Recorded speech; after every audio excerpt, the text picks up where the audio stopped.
And 3, 2, 1. Ta-da! The hare and the tortoise. So the story is all about a race between the two, the hare and the tortoise. Ayan. Let's close again and then papa! Yay! Lingaw na kayo mga bata ni. Again, let's close and pop up. Yay!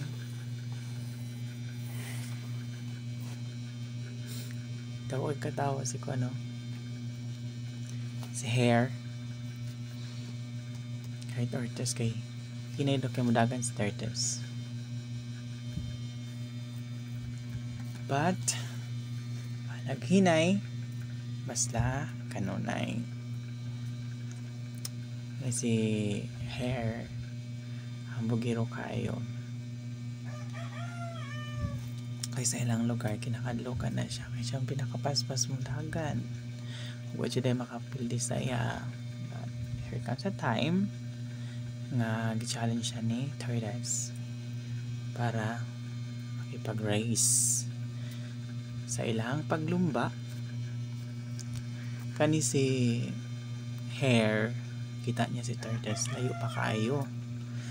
Unya gikapoy naman siya. Unya tanaw niya dilagi ni makapas. Tulog sa daw siya. Sayang pagkatulog na hinanok siya pagkatulog.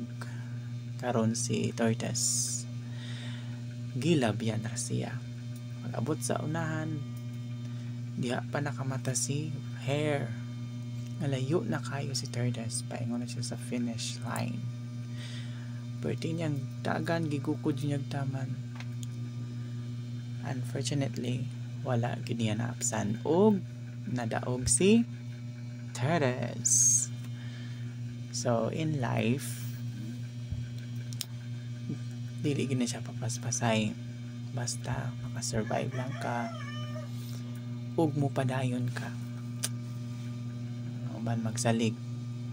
Paspas kayong progress, paspas kayo ang kanang development, paspas kayo ang kanang pag-increase sa ilang pagkapaspas. Kita for granted na lang nila ang mga umaabot na panahon. Tulog-tulog lang. Wala na sila nagpadayon. So, na-enjoy tendency dako kayo og chance nga ma-absent gyapon or ma-fail ka. So mo ni siya ndot kay ang moral lesson ani nga story, the hare and the tortoise. Kanang di lang kita manghinambog sa atong kinabuhi, no?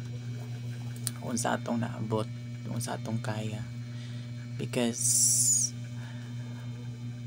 ang atong mga naabot, ang atong mga makaya, kaya po naaboton sa uban kung maningkamot lang. So kani siya nga story is very interesting. Tadan! Halingaw dyan ko pa kayo wala kong bata nung gabi na 3 AM na ako niya na human. Thank you for watching.